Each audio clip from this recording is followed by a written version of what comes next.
ndabaramukije bakunzi bacu mwebwe mwese aho muherereye hose mu bihugu bitandukanye mu mpande zose mu mpande zine z'isi. Ndazi yuko isi yose kugera uno munsi tuvugana iramaze kumenya exchange ya Beri uko iriko irakora no kwihagaze.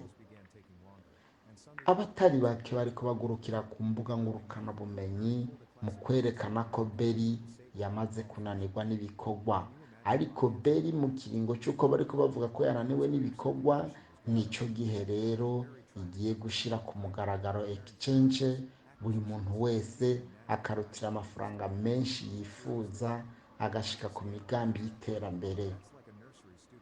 Nta motivation ndiko ndaguha, ariko ngomba ntera intege umuntu wese yashizemo agatahi kiwe muri Beri akagashiramo atakagobera atagahato. Yabo waramaze kurotira amafaranga menshi n'utari bwarotire, abo bose Beri ntacyo itazokora kugira ngo mushobore kuronka udufaranga mwashize muri Beri. Ikimenyetso kitwereka neza yuko Beri atari scam, ikimenyetso kitwereka yuko Beri ari exchange igiye gukomeza, nuko tukibona amakoine yacu menshi guhera kuri za Crypto na Birwari, izo zirimo amafaranga mwashizemwo, kandi bariko babaha amatangazo meza mazima avuga ngo rindira riduge rishike kuri valere bifuza ko rishikako. Buri muntu wese rero agashobora kuwizidronga canke akarutira amafaranga yifuza ari kuri account yiwe. Abandi nabo ahubwo bahagurutse bariko barakora trading nk'uko bisanzwe biri. Abandi bariko baragira amarotre, screenshot mbona guma yipasa kanya ku kanya ko withdraw ihagaze neza ziriko zirakogwa. Ikindi ngiye kurangiriza ko nuko babandi batari bwa reactive account yabo, FS Global yaricaye hamwe na Beri iravuga iti iyi ngingo nubwo mwayifashe twari kubanza tukaja hamwe mu ntango tukaja inama, none dusabye ko izi konte zitoshoka zifungwa. Ubwo rero buri muntu wese nta kiracegwa ashobora no kuyiactiva, ubu biracashoboka.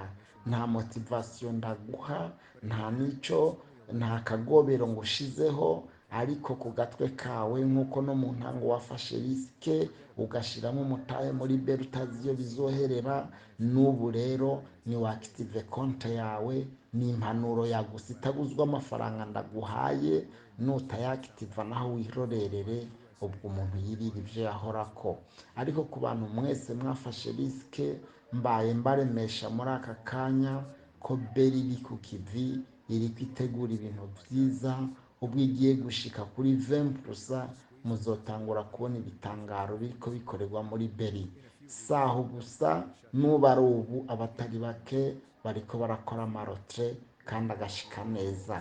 Ubwo izashika kuri 30% ku gitigiri yifuza ko ishikako, hoho ibintu bizacika.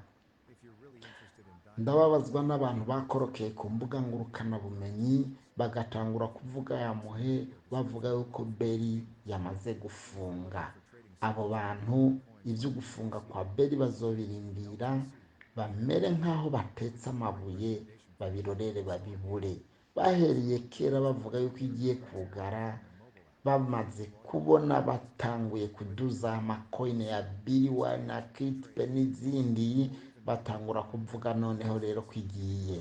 Ariko mu gushira amafaranga muri Crypto, Beri ifite objectif kuri buri munywanyi wese yashizemo umutahe. Kugira ngo ushire amafaranga muri Beri token, ifite objectif nziza yifuza guhindura isi canke abatuye isi bashize imitahe muri Beri. Ni objectif nziza uzaraba nawe ugatangara. Nariko ndabaganiriza mwaka gatondo, nariko mbaremesha kugira ngo buri muntu wese amenye ko atazimiye kumenya Beri, amenye ko atatakaje kumenya Beri.